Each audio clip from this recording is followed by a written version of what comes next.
Welcome to Armchair Expert. I'm John Shepard. I'm joined by Monica Padman. Hello. Hello from Sedona, Arizona. We're in Sedona, Arizona, the vortex. They're real, motherfuckers. The energy vortexes are real. We laid in the middle of the street in the middle of the night. Not what I would recommend doing, but we did it, and it was middle of the desert, though, let me add. Middle of the night. The stars were banging. You could see Jupiter. You could see Saturn. And Mars we saw at the end of the night. And also the Milky Way was on full display. It's been incredible. Really incredible. We are so excited today to break an upcoming artist. Yes. This person is so talented, you've never heard of them, and we are so honored to introduce America to this young chap named John Legend. John, yeah. John Legend. Yep, correct. So John Legend, although you're just now hearing him for the first time, he is an EGOT, which we will talk about in length, which means he has won an Emmy, a Grammy, an Oscar, and a Tony. And he's the only black male to have ever become an EGOT. He's the youngest EGOT. He's one of only 15 EGOTs, I believe. I'll probably say he's the sexiest. He's fucking definitely the sexiest. I fell in love with him on Get Lifted 2004 and, of course, once again 2006. And he's had just a ton of great music ever since then. He has a new album that is phenomenal. After the interview, I downloaded it and I can't stop listening to it. It's called Bigger Love. Bigger Love is out now, and you should definitely add it to your queue. So please enjoy John Legend. He's an armchair expert. He's an armchair expert. He's an armchair expert. First and foremost, what a handsome son of a gun you are. Oh, Just take stop it. Monica, take it in. I know, it's too much. Take Stop it it. in. Stop it. No, the proportions, the symmetry. It's a good haircut. I'll give you that. It's hard to have a good haircut in quarantine. It's hard to do. Well, my brother's my barber, and I'm his only client. So Oh. I did the whole quarantine look for the first couple months. And then once tests became more available in LA, I asked my brother to go get a test. And I know he doesn't have any other clients because he usually is on the road with me and stuff. So I was like, of course, you can't see anybody else, but he's on retainer. What's his name?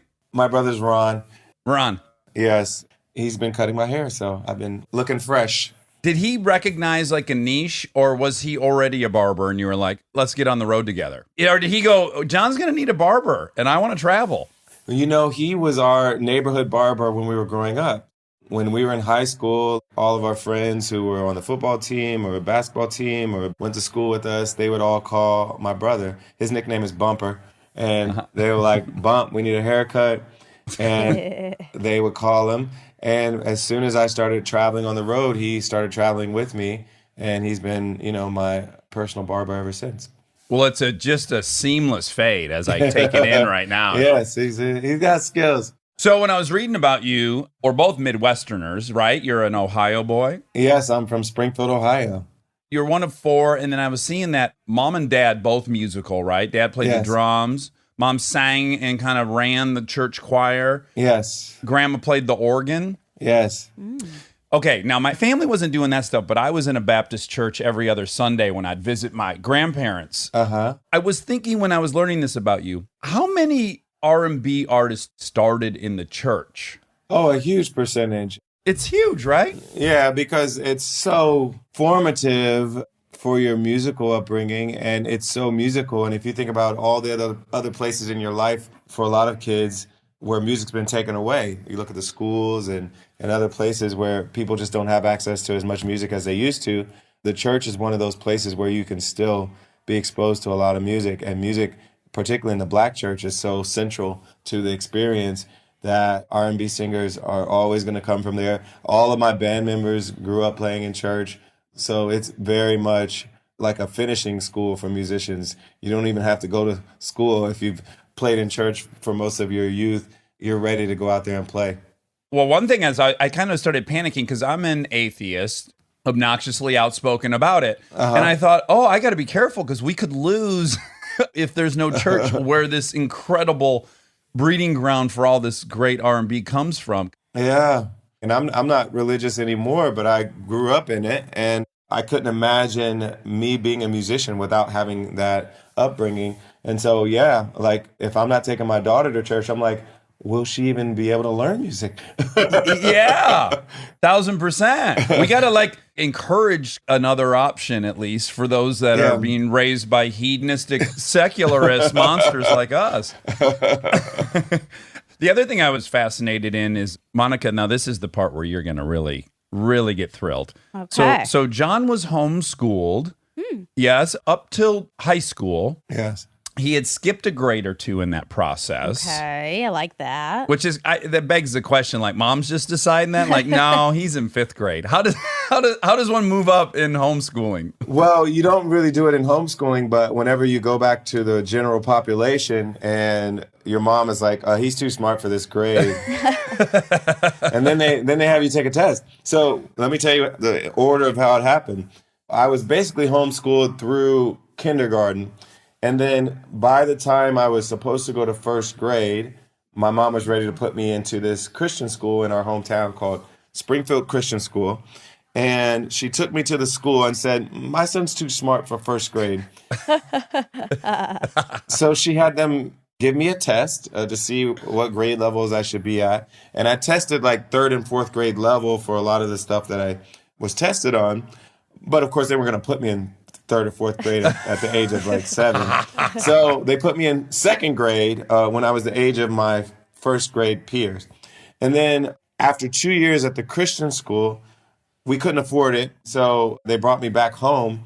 So 4th, 5th, and 6th grade, I was at home. And then my parents got divorced. And so that kind of fucked up our homeschool situation. And they took me to our local public middle school.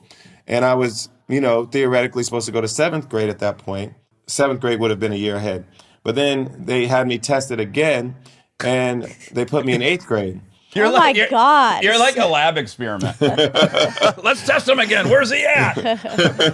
And so I start 8th grade at the age of 11. I start high school at the age of 12. No. This is a terrible idea. Can I say this? It's not a great idea. It's a terrible idea. It is cutthroat at that age. You can't be around 14-year-old boys when you're 11. Exactly. I agree.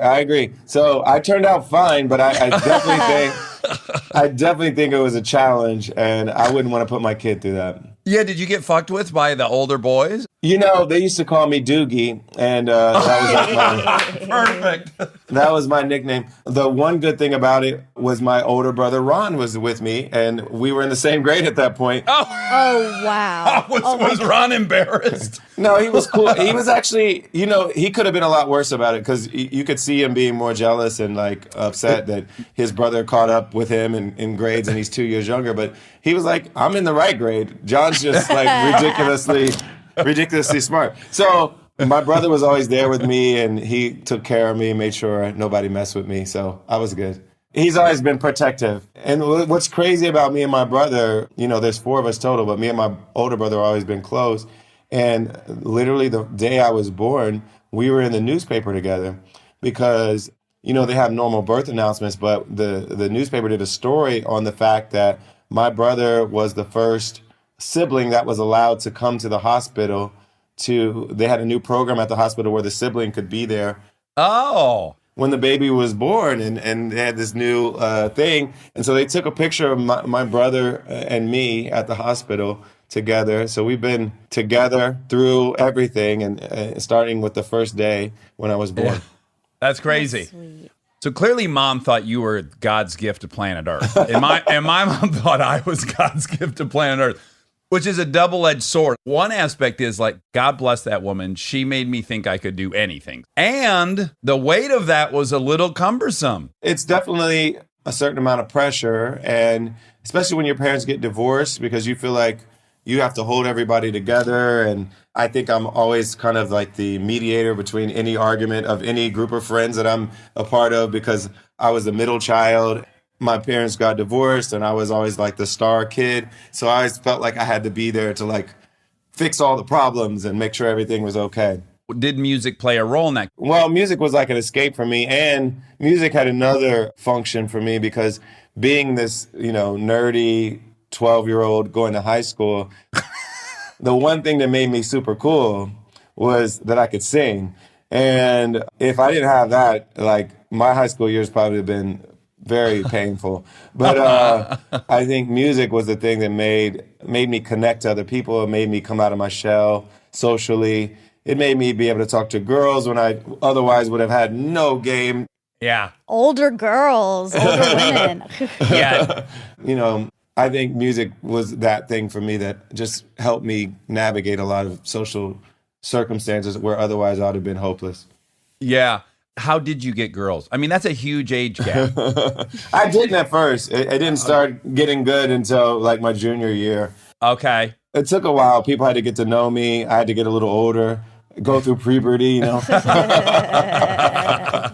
Girls like talent. But you got to be really Theater. talented to be 2 years younger than the Yeah, girls. yeah. Wow. Like, most girls in high school want a guy older than them. Yes. Yeah. A guy their age is like the minimum, and 1,000%. a guy true. 2 years younger is like, what the hell? Get away. No, that's a non-starter for Yeah. I think a lot of gals. Okay, so you did great in high school, and then you got into Harvard, and you got a scholarship to Georgetown. Yet you chose to go to University of Pennsylvania. Why was that? Well, it's also an Ivy League school and very highly regarded, so it was no chopped Yeah, you liver. didn't slum it or anything. But they also gave me a better scholarship offer than Harvard, and we needed every cent we could get. And Philadelphia was a little closer because I was driving back and forth from school. So it just felt like it made more sense financially for us and just lifestyle-wise. And it ended up being way better for me musically because I ended up in Philadelphia. And anybody who knows anything about what was going on in Philadelphia at that moment, this is in the mid to late 90s. Everything, you know, we call neo soul or soulful hip hop, so much of it was happening in Philadelphia at that moment. So the Roots were there. They were doing these open mics. You know, Erykah Badu would come to town, D'Angelo would come to town, Common would come to town, and then all these homegrown talents like Jill Scott and Bilal and the Roots and Music Soul Child. Don't you dare leave out Hall & Oates. Hall & Oates, Gamble and Huff, of course, from Philadelphia, Teddy Pendergrass. So much music has come from Philly. There's a whole thing called The Sound of Philadelphia, and there's a studio we used to record at called Sigma. And all of those elements of being in Philadelphia were really important to my musical career, and I don't think I would have had anything like that in Boston. So picking Penn over Harvard was a good choice for me to become the musician that I am as well. Yes, although you could have invented Facebook. We just don't know. We Yeah, simply we do don't know. We I could don't be interviewing you for a whole Yes. different reason. know. Yes. Now, you met Lauryn Hill while you were in college, yeah? Yes. So I was, during the day, of course, I was going to school, but on the weekends, I was playing at a church in Scranton, Pennsylvania. Scranton is now famous for being the fictional home of The Office, of course. Oh, yes. Joe Biden's from there as well. But at the time, I would just go up there every weekend and play for this church. And that was how I helped pay my bills in school. I got a little salary from the church and would lead the choir there and play the piano there.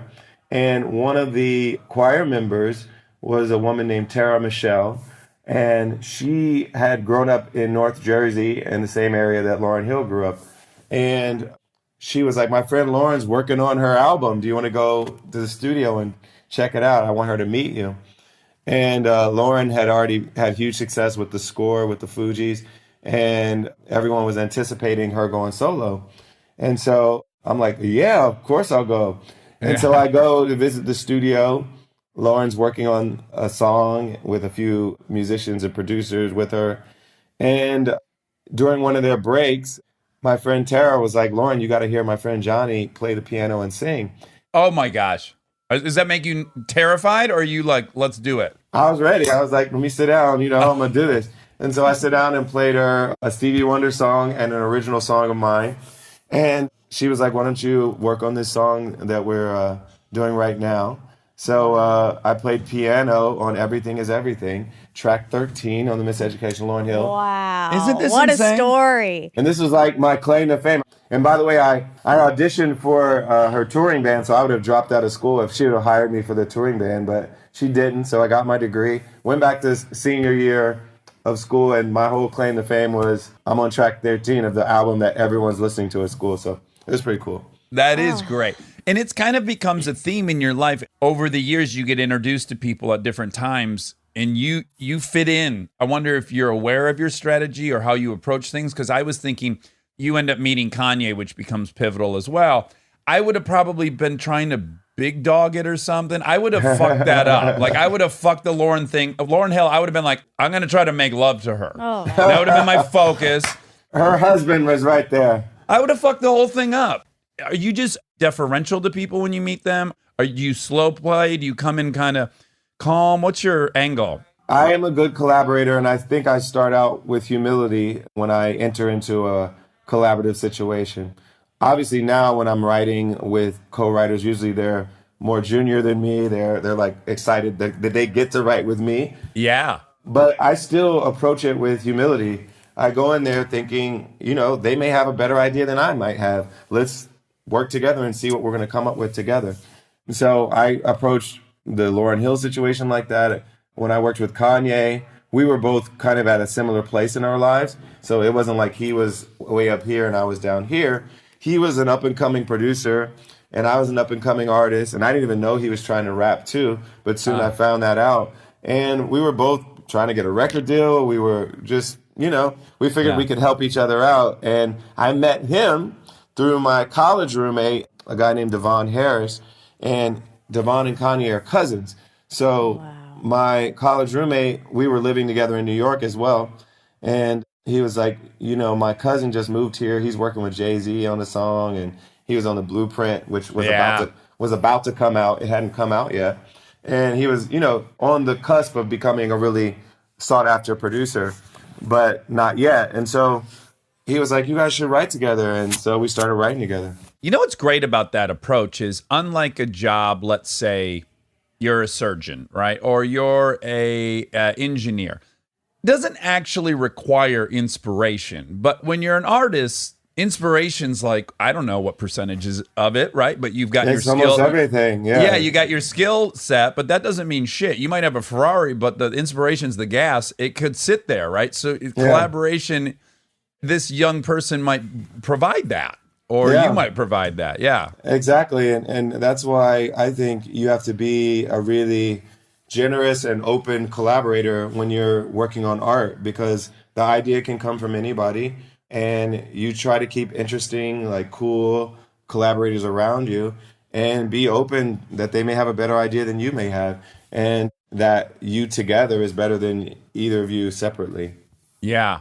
It's also worth saying, though, that you, it seems so far, have a pattern of just saying yes. Well, I was going to say that, too. Like, come meet my cousin who just moved here from Chicago who's going to be huge. I'd be like, I don't know, man. I'd rather go eat. Let's go to the meal hall. Yeah, like, I feel like most people would be like, sure, and then not follow up. But this is the result of following up or saying yes, taking chances. Saying yes, yeah. And that's one of the things I always tell my managers when it comes to like them booking sessions with me with writers. I'm like, there's almost no one I won't write with, as long as, they're at a certain, of course there's a minimum level. You're not going to write with me anytime soon. Yeah. You want them to, have a couple credits or whatever. But I usually just say yes, because who knows? Like, I truly don't know what's going to happen in that room. And sometimes they may not even give me that many ideas, but just one little seed thing that they give me spurs me to write the whole rest of the song, and it works. We have to be open to ideas, and I think saying no a lot just means you're just sealing off inspiration. Yeah. Okay, so you graduate from Penn. Here's another similarity. I don't want to brag, but he's magna cum laude from Penn. Isn't that incredible? It's really incredible. I am Summa, but I know you're Summa, pass by that. But not quite as good of a school as you and I went to. If you neutralize it all, it's about the same, probably. Oh, wow. Oh, yeah, if you deduct a little bit. We have a lot of fights over Who's there. counting at this point? Everyone's doing great. You graduate. That's impressive. Your major's in English and then specifically African-American literature. Yeah. And I thought, normally I wouldn't even bring that up, but I thought in this time right now that we're kind of really attempting to educate ourselves, if you have to give us three, because you would know, what's 3 books that people should check out that would really help understand the perspective experience? Well, it's interesting. It's interesting because when you're studying English, you do a lot of fiction. So reading Toni Morrison is like, she's one of the gods of fiction writing. And she's also from Ohio, which makes me very proud. So definitely read Toni Morrison. But I also think right now, I think it's good to read some nonfiction as well to try to understand the history and the context around the conversations that we're having now. I was just tweeting about real estate and the history of discrimination against Black and brown people in real estate. So reading The Color of Law would be really helpful if you want to understand that issue. And, some realtors were beefing with me that I called out the practice of steering and not showing Black people certain properties because you don't want them in certain neighborhoods. And they felt like I was being out of pocket by saying that. Of course, I wasn't saying all of them were doing it, but it's a significant enough issue that it needs to be dealt with.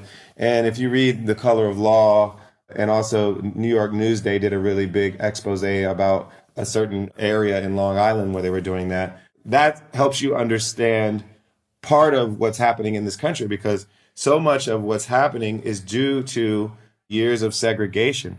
So the idea that there are Black neighborhoods, that there are ghettos, that there are hoods, the fact that that even exists in our parlance and in the way we even think about society is government policy. It was redlining, it was banks refusing to lend to certain people, and it was realtors refusing to show property in certain neighborhoods to Black and brown people. And so when you look at the wealth gap that is still persistent now, most Americans' wealth is their home.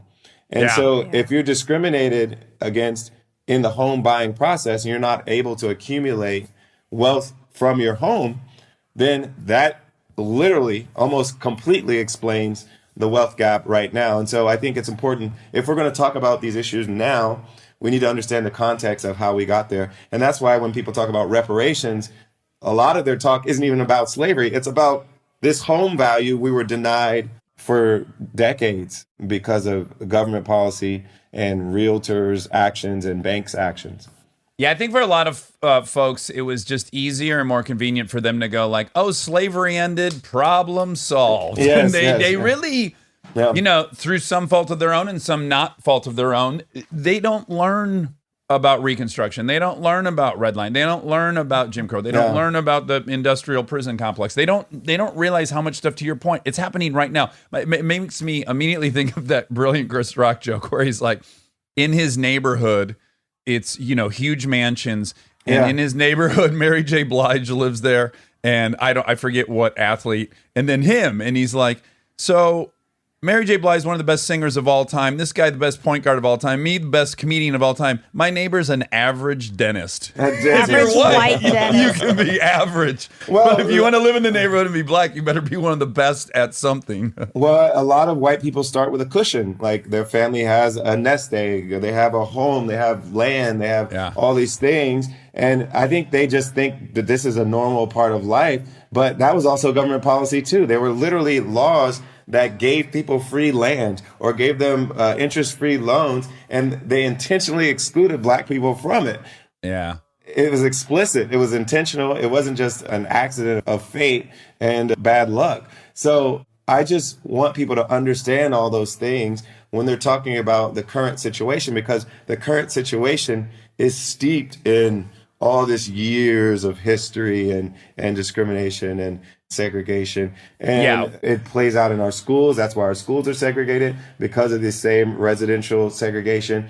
That's why the police can target certain areas, because they know where all the Black and brown people live, because they force them to live in that area. And so all these things are related to each other. And so we have to understand the foundations if we're ever going to dismantle these systems that have been so oppressive. Yeah, if you don't ask the question and you're just observing present day as a human, you're just seeing the results of all this. Yeah, So exactly. you're not seeing causality at all. That's kind of hard to track down, and people should take a minute to do that. Yeah. Okay, those were three. I don't even know if I gave you three. I'd say That's okay. Toni Morrison's whole body of work is great. I love The Bluest Eye, Song of Solomon, Beloved. So that's three right there. But I say Color of Law. I would say The New Jim Crow by Michelle Alexander. I would say Just Mercy by Brian Stevenson. These are all good books. I just was reading a book called The Chokehold. It's by a former prosecutor. He's a Black prosecutor who's come out from the other side and is basically saying we should dismantle the prison and jail system. policing system because he's seen how they metaphorically are a chokehold on the Black community. So I think that was an interesting book as well.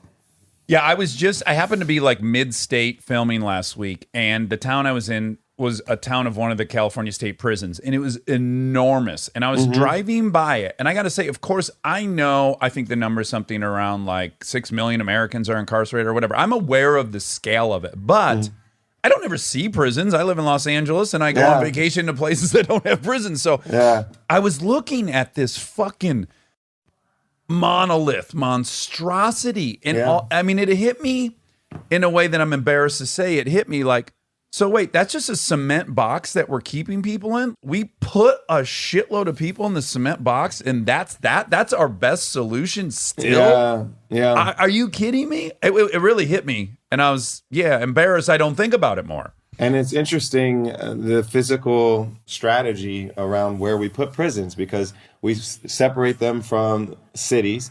So you're distanced from your family, you're distanced from most of the people in the state, so they never even see it. So one of my friends uses the verb, we disappear people, because they were basically out of sight and out of mind. And so you're able to go about your daily life in LA, and I am too, without even thinking about it.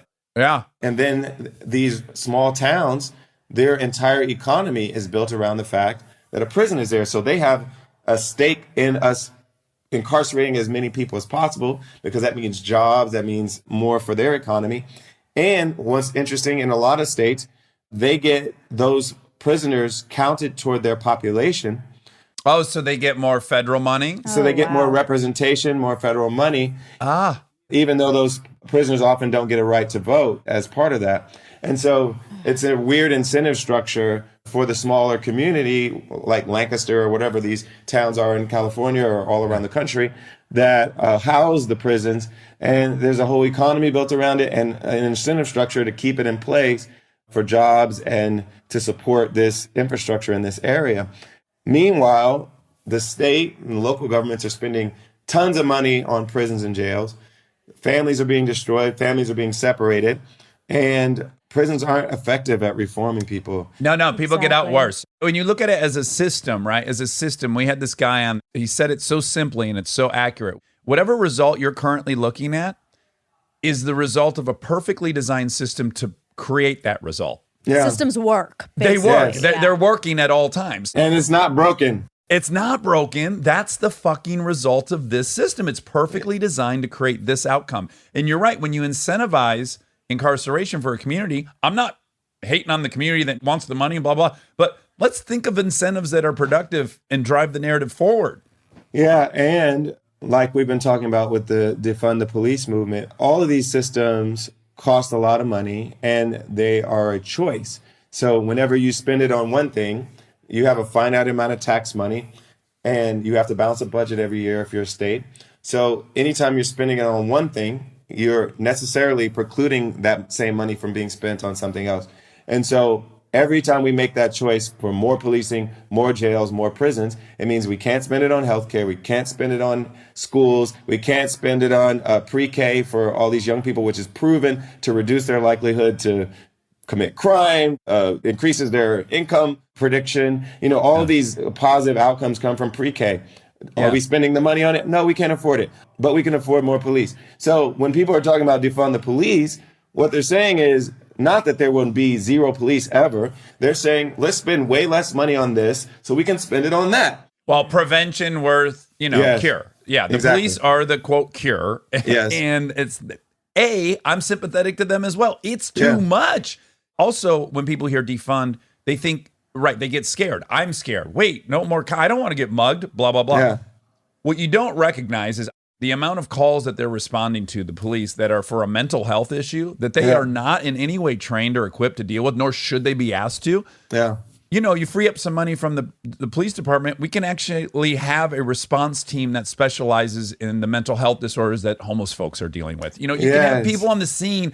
It is now increasingly absurd that our entire emergency response system is two people, either an ambulance, fire department, or someone to put handcuffs on you. That's the only tool in their kit. Yes, and like you said before, prevention. Let's think about all of these other things we could spend them on as ways of making the overall number of social problems go down before we even get to that point. Yes. So it helps people if they're dealing with addiction issues, helps people if they're dealing with mental health issues, but also helps people early on in life so they have a great start, so they have hope for their future. They believe they can go out and get a job and contribute to society. People don't want to be running from the law all the time. People don't want to wreak havoc on society. Most people actually just want to be happy, take care of their family, live a safe, healthy, productive life. And if we put more people in a position to do that, then we won't need as many police anyway. And so when people say they envision a future without police, what they're really saying is they envision a future where we reduce the number of societal problems down so much that we won't need so many police. Yes, I was saying this to a buddy yesterday. I was like, okay, so the LAPD is like a $6 billion budget, I think, somewhere around there. I'm like, imagine you lob $2 billion off and you put it into the school system. And literally Los Angeles had the best school system in the world. Yeah. You really think the graduation rate's not going to change? You really think the college admissions isn't going to change? I mean, how could you think that? That wouldn't be possible. Yeah. And like you said about homelessness, like LA has a huge homelessness problem. So would you want to send a cop to lock these guys up and move them off the street just because, it doesn't look cool? No. You want to actually provide housing for them. How about we find a way to help these folks? Some of them are veterans that have PTSD and have mental health issues. Yeah. How about we help them and find a place for them to live? We don't need police to do that. And let's have a pie in the sky, real lofty goal. Like, let's give people purpose. Yes. Like, people with purpose are fulfilled, Have motivation, want to. Yeah. We figured it out. It's We all solved over. it. We fixed it. Us three figured it out. Yeah. Stay tuned for more Armchair Expert, if you dare.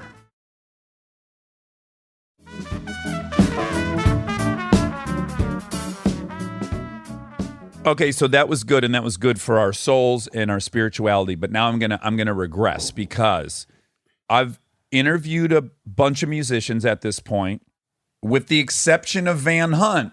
You're my guy. Another Ohioan. Oh, you guys are fucking thriving right now with Chappelle. True. You, Van Hunt. So I was so into you and Van Hunt at the exact same time.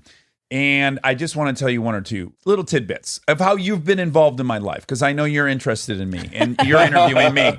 I did this movie in Illinois.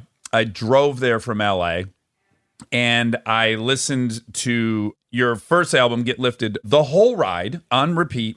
And then every day I worked at Joliet Prison. And I would pull into the prison in the little dock where they look under your car and everything. And then I got to talk to, state prison guards, right? So I got to say 8 mornings in a row I showed up and this dude he just wasn't super excited to see me and he didn't want to deal with these fucking actors at the prison. But on like day 9 of this, I'm just inside with the windows up while they're searching under the car and I'm listening to you to Get Lifted. And the dude knocks on my window and I roll it down and he goes, "What you know about John Legend?" And I go, That was great. "I know every word in every verse." And he goes, "All right, man. All right." And then that dude and I got along so well for like the next 6 weeks at this prison. But it was this like beautiful moment. And then I had a romance to that album. And then I was talking to my wife this morning. We were both just talking about how much we loved you. Was this the same romance? It was not. It was not. You're going to like this. You're going to like this. So I'm telling her, like, oh, I'm really excited. I'm going to interview John Legend. She's like, oh. And we just kind of sat there for a minute, like, oh. And we were remembering those first 2 albums. And I go, we both had love affairs, right, to that album, not with each other. And she's like, oh, yeah, I had one too. And I was like, oh, it's the best. That's interesting. It's the best. Once again, for me, was the real love affair. PDA. I must have listened to PDA on repeat, making out 3 hours. Yes. Well, see, that album, once again, was the more romantic album. The first album had a little bit of everything because it had some cheating songs, it had Ordinary People, Stay With You, it had a range. But once again, it was more like romantic. I always imagined like sipping wine in the south of France to Once Again or something, something like that. And so that was the vibe for the second album. And it's always interesting when I meet fans that say Once Again is their favorite album. I feel like a special connection with them because the easy answer is to say Get Lifted because, it was my first album and introduced a lot of people to me and it got a lot of awards and did well and all the good stuff. But when I meet fans that love Once Again, it's like I feel a special bond with them. Oh, I'm still listening to I dance with my daughters all the time to that album. I mean, I Want to Kiss You Underneath the Stars. I get chills just thinking about that. Oh, my God. Maybe we'll go too far, John. I don't know. We just don't know. Okay, so now I have a horrendous history of cheating. Oh, okay. Fucking deplorable. No girls like me at all in elementary school. I got to junior high. My brother gave me a different haircut. I started skateboarding. All of a sudden, all these older girls started liking me, and I couldn't ever say no. If I had a girl, any attention, any approval from a beautiful girl, I had to have it at all costs. Yeah. And there's all these great cheating songs on your album, and I was like, I see another fisherman at sea. So I'm assuming it wasn't a total character in your music. So you must have some history with cheating. And I am curious, have you thought for yourself, what is the causality of that? Well, I think, yes, I did have a history of it, definitely in my 20s. I think what happened for me personally is you go through a lot of your life, like your teens where I was like the 2 years younger than everybody kid in high school and college. And so I just didn't get a lot of girls when I was younger. And when I started to get that attention, like I loved it. I just ate it up. Yeah. Part of it, I escaped technically cheating by kind of keeping my relationship ill-defined, but it was really cheating. Ill-defined. You can try to get off on technicalities. Yeah, I was gonna say, Your Honor, if you read the agreement, you'll see, you'll find that I am not in breach of this contract. It depends on what the definition of is, and I definitely was dishonest and selfish and just enjoyed this new attention that I was getting. And it was, happening before I was famous, but when I was kind of on my way, I was on the road with Kanye. I was, just getting more attention and more opportunities to see lots of different girls. And, I took advantage of that at that time.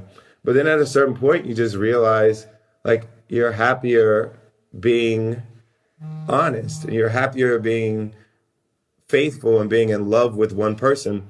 And at a certain point, I just decided that person was Chrissy, and I decided I wasn't going to mess with anybody else anymore. And it's so much easier. Lighter.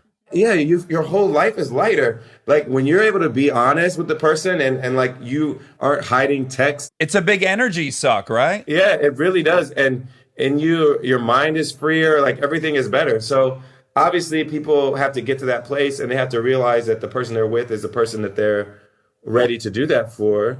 But once you figure that out, it's so freeing. Yeah, yeah. And so I guess I then learned today that you had been with Chrissy. You've known her for a long time, longer than, when you got married and then you write that beautiful song, All of Me. You say it's about her. It was a long courtship, so it was loosey-goosey, and then you just kept circling back to like, no, this is it? Well, it was only loose for a little while. We've talked about it before, but we had sex the first night, and we hit it off the first night. And we were both seeing other people at the time. And so there was a kind of a looseness at the very beginning. But we fell in love not long after that. It was probably like the summer of 2007 where we were like, full on like in love with each other and stopped dating other people not long after that. Now I get a million tweets and Instagram messages, and us four are generally together in these tweets, like for relationship goals. Oh yeah, of course. I've seen you guys listed as relationship goals. Yeah. Like John Krasinski and Emily, I think I see a few times. And sure. There's a few couples like that. We're going to put Jay-Z and Beyonce in like another, that's a whole. They're royalty. That's different. Now, do you feel the pressure of that? I feel the pressure of that a little bit. When there's people that look up to our relationship and I am honest about my background and I think I could blow this whole thing up. That's certainly something I've done. Wow, now the whole world's watching. There's a stress about that for me. I'm not stressed about it. I feel like it almost makes it even less likely that I would do anything to fuck it up because I'm like, Chrissy has like An army? So million Twitter followers. Like, if I were to do anything, like, it'd be career suicide. It'd be terrible. It just gives you another reason to not fuck it up. Well, what I always say is like, I would get busted immediately. 2, there's no question who America's going to side with. Exactly. They're going with Kristen, and I'm dead. I am persona non grata. It's like I never existed. I'm not suicidal. I'm not trying to do that. Okay, this is really, really incredible, and I don't even care about awards, but I got to say I'm blown away by this. So, John's an EGOT. Not only is John an EGOT, I didn't know that. John is one of only 15 EGOTs in the world. I am curious, when you'd gotten the other 3 or 4, where you're like, I gotta fucking pick up an Emmy. Like, was it? Did it cross your mind? Like, I gotta go close this thing out because I'd respect it if you did. It was discussed. Wait, some people might not know. Okay, what it right. is. An EGOT is an Emmy, a Grammy, an Oscar, and a Tony. It's almost impossible. I can't. to Well, do. only 15 people have ever in done the it. whole time of life. Yes. Okay, so tell me about like when it occurs to you, like, oh shit, I got 3 of these. Well, so I have a production company, and 2 of my awards have come as a producer, the Emmy and the Tony. And so when we were getting close, and we had won the Tony because we produced a play on Broadway called Jitney. It was a revival of an August Wilson play. And we were like, oh shit, like we could have an EGOT soon. And you can't say, well, let's go get the EGOT. You just have to like try to do really good projects and then hope, they get awards.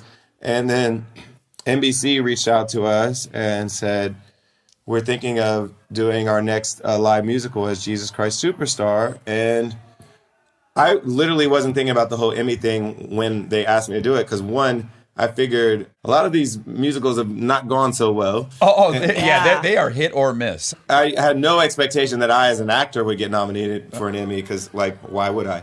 But, you get offered Jesus Christ Superstar. It's a pretty big role. It's Jesus Christ. Yeah.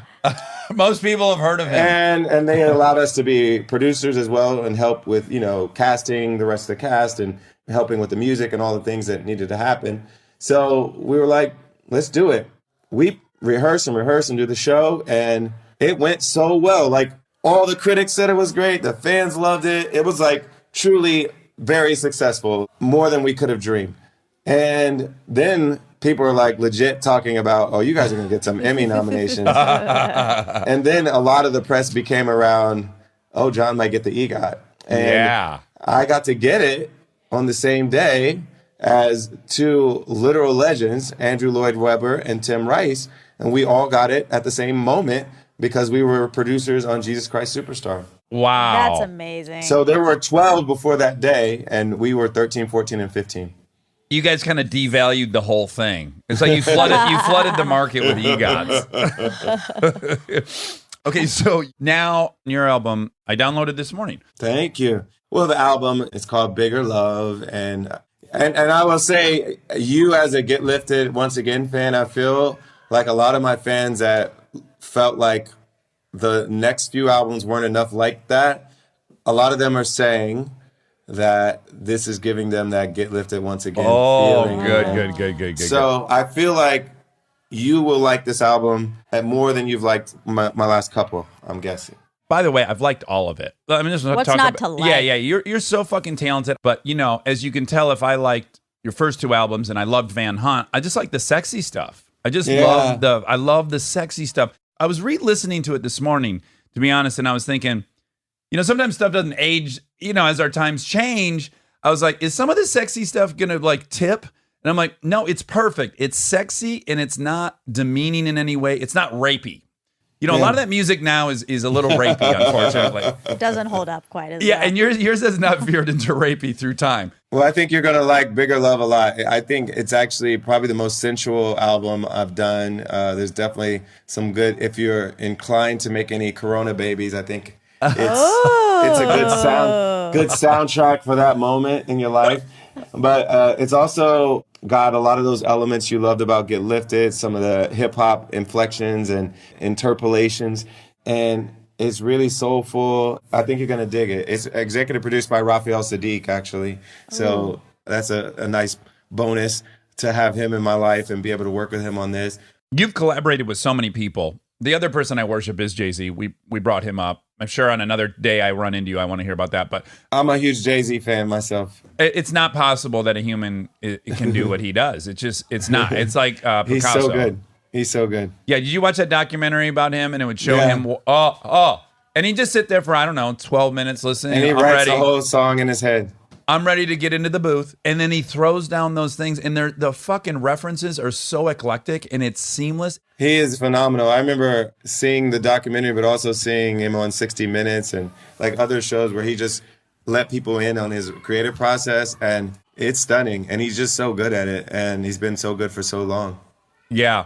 Okay, and then the other thing I wanted to say is, like, you've got this amazing gift, which is you could be a technically perfect singer, right?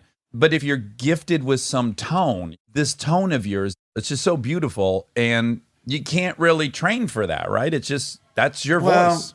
Or can you? There are things you can do. Like I still take vocal coaching. Part of my vocal coaching is around stamina and making sure I can be better on tour.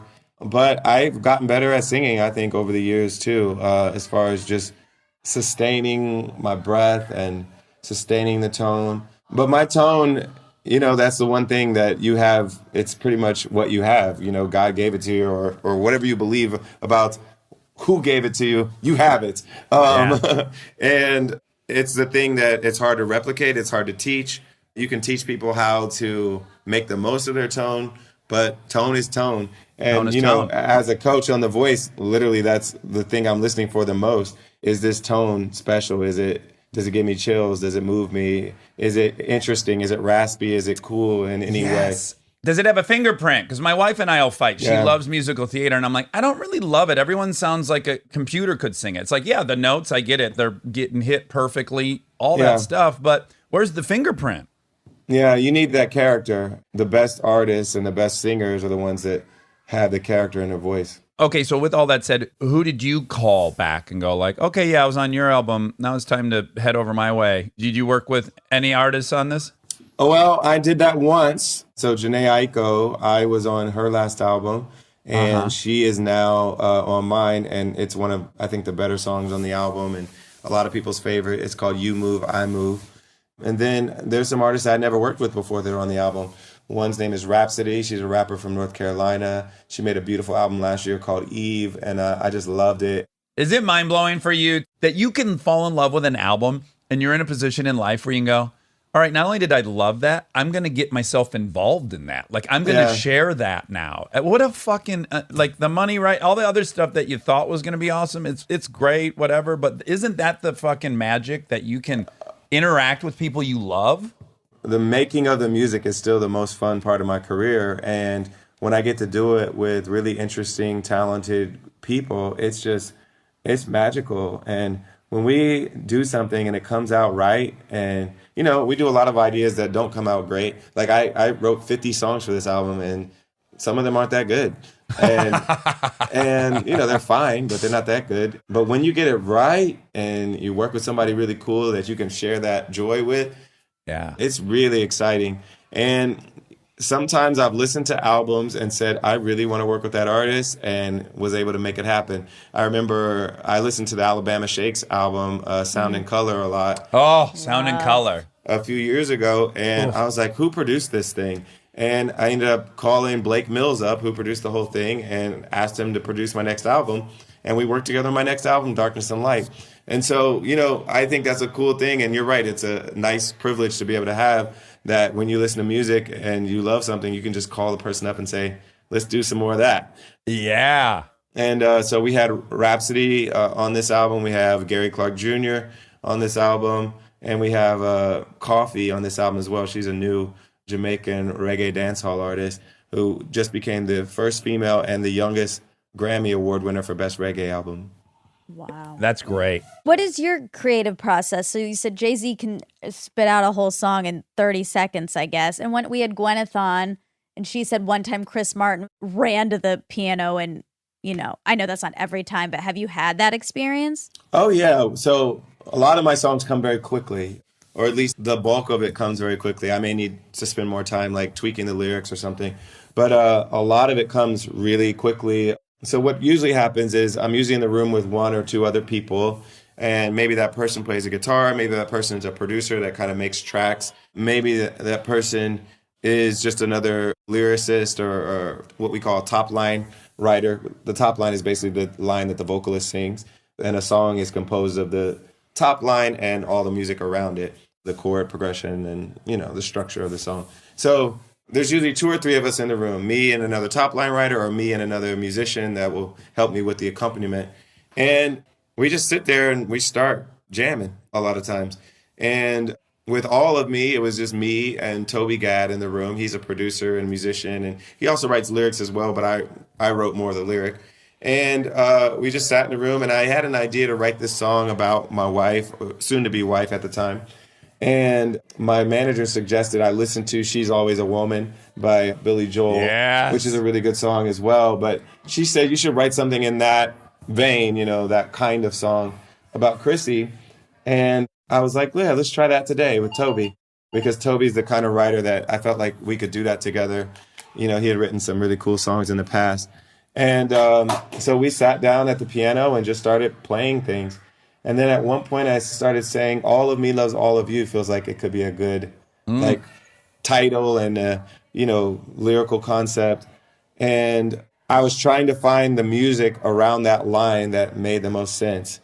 And eventually playing around on the piano long enough, all of me loves all of you. Dum, dum, dum, dum, dum, dum, dum. You don't know what that's going to be yet. Bum, bum, bum, bum, bum, bum. And you just keep working on it till you figure it out. So a lot of my songs start as scatting because I don't know what that bum, bum, bum, bum, bum, bum, bum, bum is yet. But I know musically that's what I want it to sound like. Yeah. And eventually I'll figure out what it should say. And so almost every song is basically music leading to scat, maybe having an original kind of hook concept, but then building a song around that before I know what the rest of the lyrics are. And then finally the lyrics come. Isn't it so cool that you created that song out of something so personal, and then people hear it and that becomes their song with their partner, and that's the song at their wedding, and it that has its own life, and then some. It's like the infectious quality of music is so beautiful. I think it's got to be the highest art. Like people have, couples don't have movies, they don't have paintings, they don't have books. They got music. That's what couples have. Families have. I listen to Fleetwood Mac and I'm like, oh, my mom's in a good mood cleaning when I'm a kid. That's when that comes on. That's such a gift you give the world. And it's probably a lot to take in, but it really is. Well, I'm grateful that I'm able to do it. And like I said, it gives me so much joy to be able to do it. When it's right, it's just a magical feeling. And we had a lot of those feelings of magic making this album. And so I'm just happy it's out now and people can enjoy the things that we put so much joy into. So you've had different levels of productivity. I curious, like sometimes you go 5 years between an album, sometimes you'll go just, I don't know. What your last album was 13 before Bigger Love, yeah? So Darkness and Light came out in 2016. Oh, okay. And then I did a Christmas album 2018 and a deluxe version of that in 2019. So even when it's kind of like a gap, I'm never stopping because I'm like doing something. So there was a gap between Evolver, which was '08, and Love in the Future, which was 2013. But I did the album with the Roots in 2010. So that kind of was in that gap as well. So even when it looks like there's a long gap, I'm never stopping. Yeah, okay. Because I was going to wonder, is comfort an enemy of creative inspiration? Yeah, not? But I never have stopped really. I'm about to take 3 weeks off just to chill with my family, but when I come back, we'll be back to work. We got to do The Voice, and then I'll probably start writing more songs in the fall. So I never stop really. Okay, how has having kids reshaped your identity, or do you feel like the things you cared about before have been right-sized? Well, it obviously takes over as a major priority, and you want to spend more time at home. You want to be more present for them. You want to make sure you're a big part of their lives. You want to help your partner, who also is working and doing all these amazing things in her own career. It also makes you, I think about the future a lot more as far as like the kind of world you want your kids to live in. And so I don't like when people say, well, now that I have a daughter, I'm more of a feminist, or now that I have this, and Yeah. blah, blah, blah. But you do think more about the world that they're going to enter. And so I think that's meaningful. And then you take certain jobs, that maybe you might have not been as excited to take otherwise. Like taking The Voice means I get to be home more. Right. It means I don't have to tour as much, and I make as much money just being in LA, going to Universal Studios and coaching a new artist on The Voice. And so that is a choice that I might have made if I was single and had no kids, but it was made a lot more like a slam dunk. Oh, for me now, time is so much more a part of every decision than it was 6 years ago. It's just- Exactly.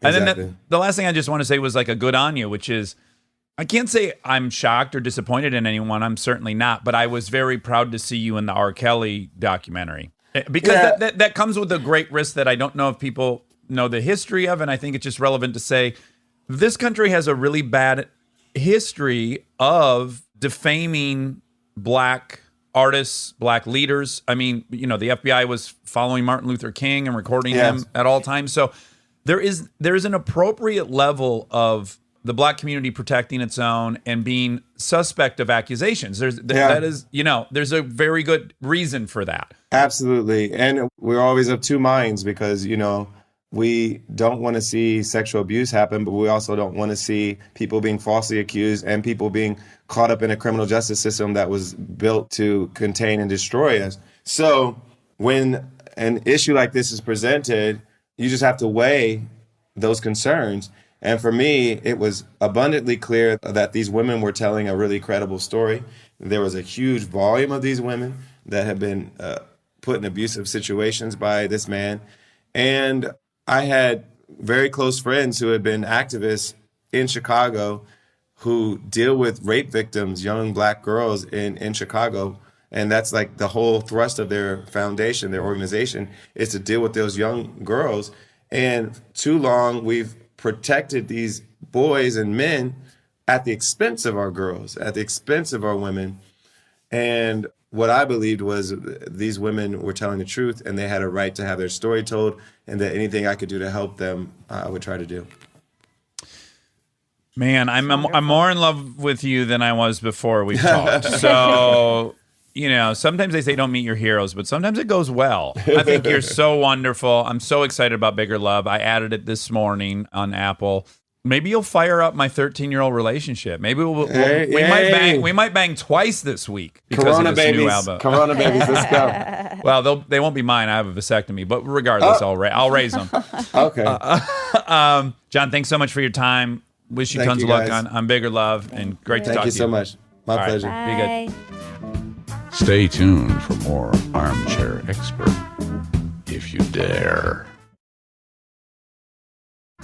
And now my favorite part of the show, the fact check with my soulmate, Monica Padman.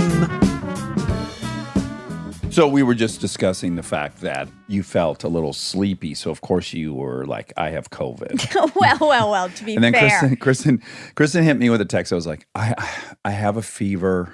I think I have COVID.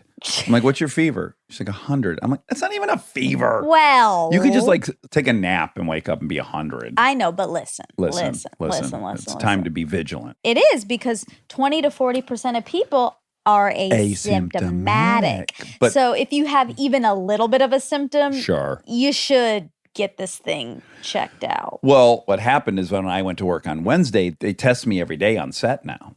every day. Well, that's not true. I got tested on Wednesday and then I worked Thursday as well. But then I got the results last night Yeah. and I was negative. Yeah. I kind of wanted to be positive. I was like a mix. No, buddy. Well, hold on a second. Hold on. Don't get mad at me.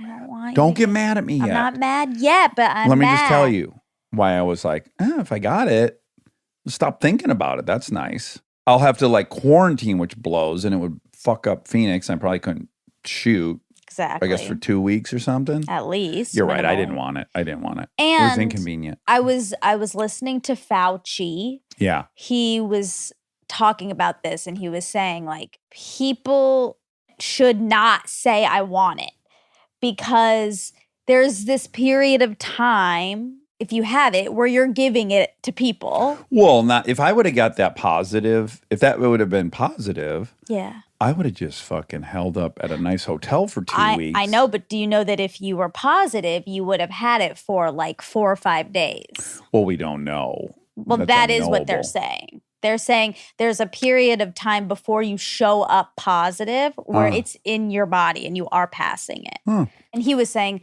you know, he's been chasing viruses for 40 years and this is the has he ever most caught one? insane one. Yeah, he's caught a few. I think we've all caught a few viruses. Oh, yeah, I've caught 1 or 2. Yeah. And he said this is the most insane one because of that element Mm-hmm. and because of just the crazy range of 20 to 40 people don't experience anything and Yeah. then people are dying. Yeah. It's crazy.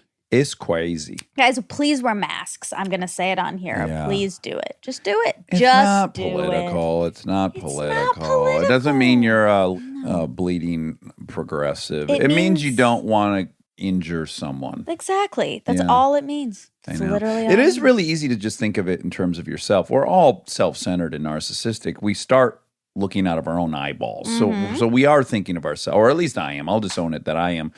And yeah, quite often I'm like, I don't care if I get it. I'll be fine. I'm very optimistic. I'd be fine. And then I'm like, yeah, it's not what it's about. Yeah, it's not. It's not what it's about. And for me, in a weird way, it's still about me because if I gave it to someone, Yeah. I would feel very, very bad. So I don't want to feel that. Well, look, unless you're being reckless, you're very safe. If you got it somehow and you pass it, you shouldn't have shame.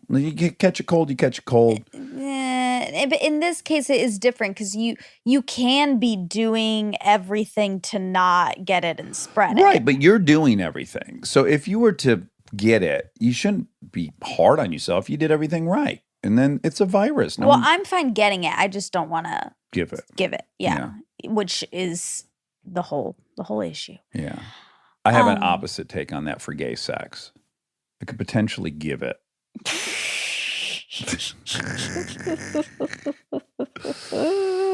I shouldn't say that. That's okay. No, you can say it. Okay, I said I it. think It's too you already late. said it, so you said it. Jonathan Legend. What Oh. a smart motherfucker. Man. You were really. Do you have PQs? Swooning. Were you swooning? Yeah, of course. Yeah. Of course. Yeah. You already swoon when you even think about him. Uh-huh. That voice is Good electric. God, his voice and his music is so romantic and sensual, sexual. Oh, Yeah. PQE. PQE. PQ-ish. Well, not pukey. PQE. PQ inducing. Yeah. Do we need to remind people what it means? Pussy quiver. Yeah. Yeah. I was really bowled over with how so many things. So smart, but beyond that, there's a lot of Well, smart he's people. a Doogie Howser. He's He's a- a Ronan Farrow type. Yeah, he's a Douglas Hauser. And not only is he crazy smart, there are a lot of crazy smart people that aren't good at communicating or laying out their ideas so that they'll be appealing to people. That's like, Yeah. it's true. unfortunately, in fact, it's almost inversely related quite often. It It's like the can be. smartest people are the worst at explaining shit or getting people to buy in emotionally. It can be. And the way he rolled out defund the police, like the way he walked through it, Mhm. I was like, anyone listening to this should be in favor of what he's saying. Yeah.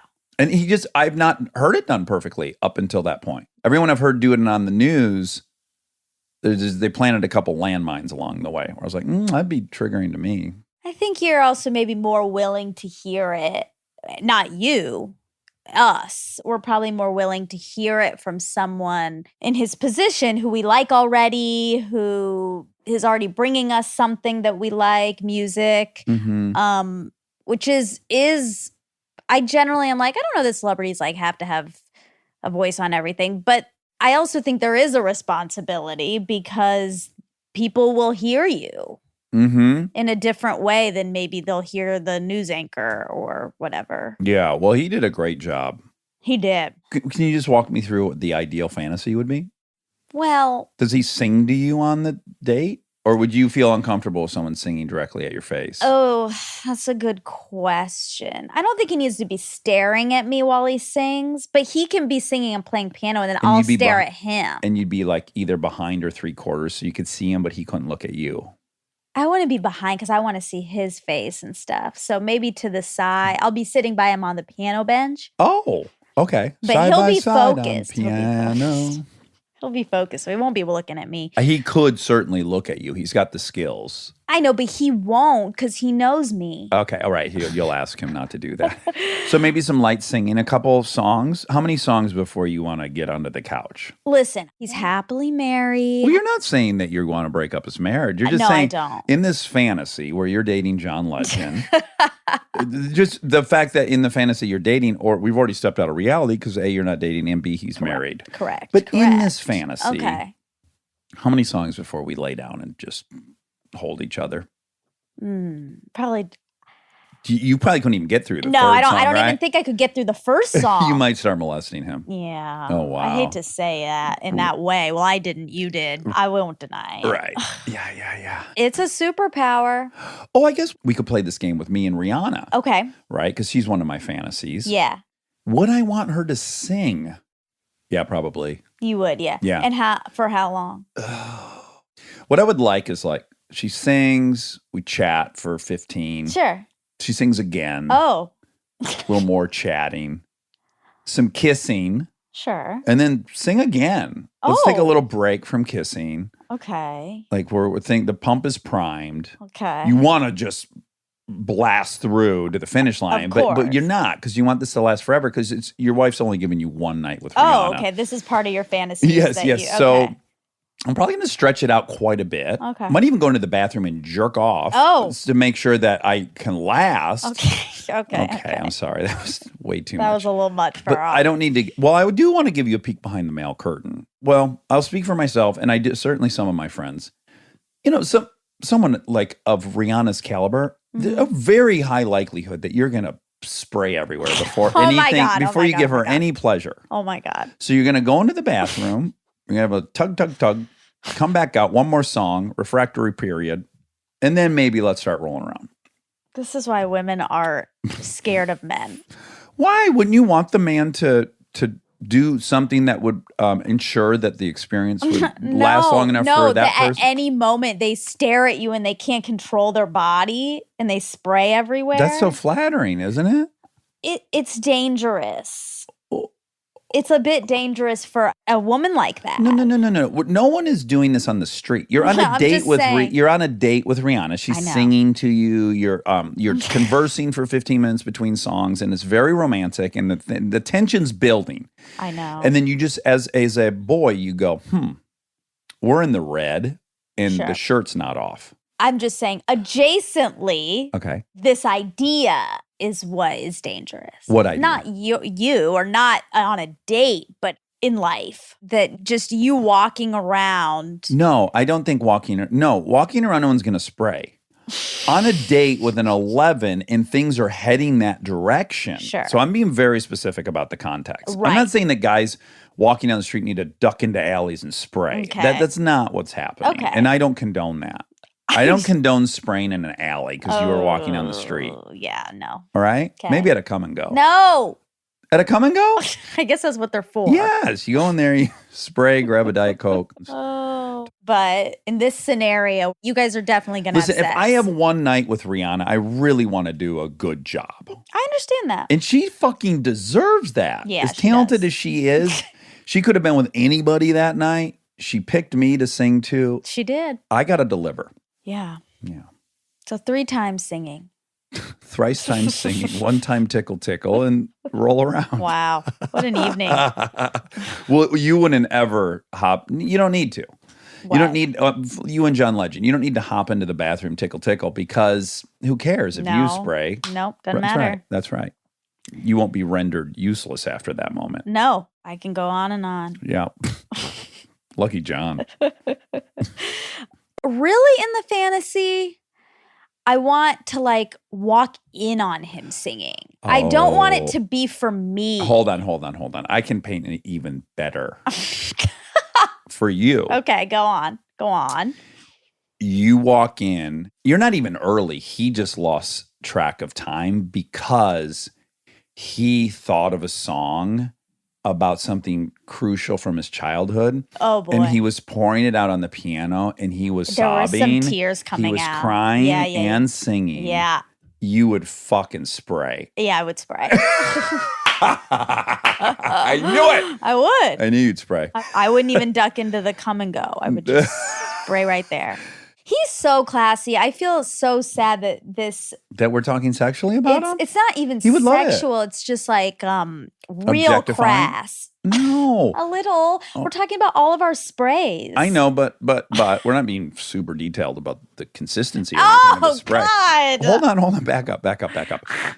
Listen to his first two albums. He's a very sexual man in a great way, in a healthy, know. great way. But he's also very classy. I know he is. You think classy people aren't sexy? No, that's the opposite of what I'm saying. I think Okay. he's sexy and classy. And I think what we're doing is Lowbrow? sexual and not classy. Okay. Agree to disagree. Okay. Okay. Hall & Oates, you said they're from Philly, Yeah. and they are. On Wikipedia, it says this, and I don't know if it's true or not, but it says at the Met in time. an elevator? Yes. Yeah. They met in an elevator. Wow. At the time they met, each was heading his own musical group, Hall with the Tempstones and Oates with the Masters.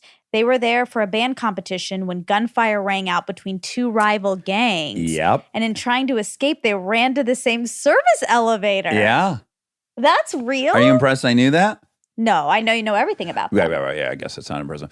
Yeah, they took an elevator together, and Daryl Hall, he got this nickname in college, Blue-Eyed Soul, because he would go to these predominantly black soul a cappella contests, and he would Oh. crush. Wow. Yeah, he's a really cool musician. Nice. Yeah. Okay, it says, on further discovering that they were interested in the same music and that both were attending Philadelphia's Temple University, they started spending time together on a regular basis and eventually shared a number of apartments in the city. One of the apartments they shared had Hall & Oates on the mailbox, which became the duo's name. Yeah. It would take them another 2 years to form a musical duo, and 3 years after that, they signed to Atlantic Records and released their debut album. Most number one hits of any duet of all time. The Really? number one duet of all time. Oh, I Yeah, could they were see- like that makes 38 or 39 top 10 hits or something. So the most successful of all time duets. And they were kind of late. They were older. Yeah. They were like in their 30s when they broke instead of their 20s. Yeah. Yeah. They knew themselves by then. Yeah. Yeah. They had kind of done that Beatles 10,000 hours thing. Mm-hmm. Hi, Malcolm. I I know you're listening. We know you love our show. Percentage of R&B that came from the church. Mm, I did not expect to actually find a an real answer stat. here. Yeah. But Vibe magazine did a article, and according to that, 85 to 90% of your R&B singers come out of the church. Yeah. Wow. Wowie. I know. So now I'm really conflicted because, as you know, I'm not a churchgoer, but boy, what a great breeding ground for amazing music. But you're not for taking away churches. I'm not at all, but I do think the country has become slowly more and more secular every year. That's the Yeah, trajectory of Western civilizations. for sure. Europe's ahead of us in that, and some places are nearly all atheist. Yeah. It scares me that would be a huge loss. There's a million things that I think are of great value in religion. Me too. There's a lot of things that would be lost that would be really sad. That's why I think there should be a plan to replace the things we all love about it, the community, Right. the music. There's a lot of things. But I don't know if we need a guy in the sky with a beard for all that to work. Well- I don't think we do. Just have a love of humanity in each other. I would like that. That seems hard to achieve, but we Yeah. can try. Well, I will say this. Okay, so some of the armchairies, naturally, because certainly many of them are religious, and thank you for always bearing with my take on it. They want us to have a religious person on. All right. So then Gaga, Kristen's mom, Lori, Yeah. she sent me a video, as she often does, Yeah. of a woman who was a surgeon who died for 30 minutes, Okay. and she went to heaven Okay. and then came back. And this video is her explaining the story. It's like a 30-minute video, and it was riveting. And I really liked this woman. Now, I definitely believe she went to heaven in her mind. I'm of the opinion some chemical stuff, very similar to shrooms, oddly enough, your body releases DMT. So I definitely think she went to heaven. Now, I don't think she really went to heaven, but I definitely know she went to heaven, Sure. and I'm fine with that. Sure. Maybe we should have her on. She's pretty fascinating. Was she religious before? Yes, she said she had always been really wrestling with this bifurcated nature of you're either scientific or you're religious, and that those two things don't overlap. Yeah. And I've often felt sympathetic to, what do scientists do? Because you can't use creationism. You can't say the world's 7,000 years old. None of these things jive with any theories of physics, any theories of biology, any theories of evolution. Yeah. So what a thing for them to grapple with. Yeah. I'm sympathetic to it. But for her, she said, I had 4 kids. I'm performing surgeries all the time. And Jesus was something that was like 8th on my list to do. Like I need to check it, like a chore. Like pray. Yeah, like check in. And it's just one more demand on her. Uh-huh. And I was like, oh, that makes sense. I never even thought about that. Yeah, probably religious people often feel like, shit, I got to make more time for that. Yeah. Like I got to make time for AA. Yeah. So I could relate to it. Through this experience, she was like, no, for me, it's got to be number one. I got to be checking in with that. And, Wow. Anywho, Interesting. she had a really interesting story. All right. Well, let's look into it. Okay, great. Well, really quick, let's just theorize this for a second. Like if we interviewed her and she started telling us what God looked like how many minutes of hearing what God looked like before we'd be like, okay, yep, we got it. Because we just don't believe she really looked at God. I have a heart. Okay. So I think I would prefer to have someone on who's like a religious scholar. Like a theologian? Yes, because I'm in your camp. Yes, I believe that she believes that, but I don't believe that. Right. So there's no like coming together on this. Well, I compare it, and this is a little bit what people that are religious don't understand about my take is, for me, it's like hearing about someone's dream for a half hour. Like the dream, although exciting and maybe revealing some truth to you, it didn't happen. And I have a hard time hearing a story about your thing that didn't happen. Yeah. I just bail out at some point. I'm like, Yeah. Marissa, you're still telling me about this dream? It didn't happen. I mean, I'm never going to be, and I don't think this would be the point of our episode at all, but I'm never going to be convinced that there's a heaven because this woman had that story. Right. But weirdly enough, and I know this is where you and I differ a little bit, I believe for her, there's a heaven. And I believe she has a God. I don't. But that doesn't make sense. So because then if you believe it is a thing that exists and that all it requires is belief. What I believe, this is based in anthropology, which is I don't believe in witchcraft. I had a professor who didn't believe in witchcraft, but she went to sub-Saharan Africa to do her field work, and someone put a spell on her, and she almost died. And then a shaman exorcised the spirit that had been put in her body, and she recovered. And she was like, look, I don't know what to tell you. I don't believe in that. But when I was there and immersed in that culture, I don't know what to say to you. But I was somehow fell very ill from this hex someone put on her. Right. So what am I going to say? I got to say that she in her life was possessed by a spirit. Now, I don't believe I could be possessed by a spirit because I don't believe in them. But she was possessed by a spirit. So, you know what I'm saying? I know it seems weird. No. I don't believe it for me, but I believe it for her. So, I disagree. I feel that story makes me feel like, yeah, there's a possibility that could happen to me. So with heaven, which I do not believe in, I don't believe that some people who believe in heaven go to heaven and the people who don't believe in heaven don't. I don't believe that. That doesn't make any real sense. Right. So if I believed that she went to heaven for real, then I would acknowledge, oh, there is one. Okay, here's my other example. Okay. So I worked with all these Filipinos in Detroit. They were straight from the Philippines. Most of them had been in the U.S. for like 5 or 6 years.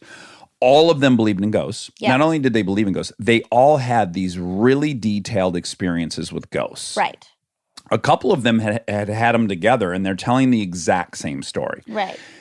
I believe them. Yeah. I believe they had that experience. Yeah. I don't believe in ghosts. Right. So in that weird way, But you- that I do believe they interacted with ghosts somehow.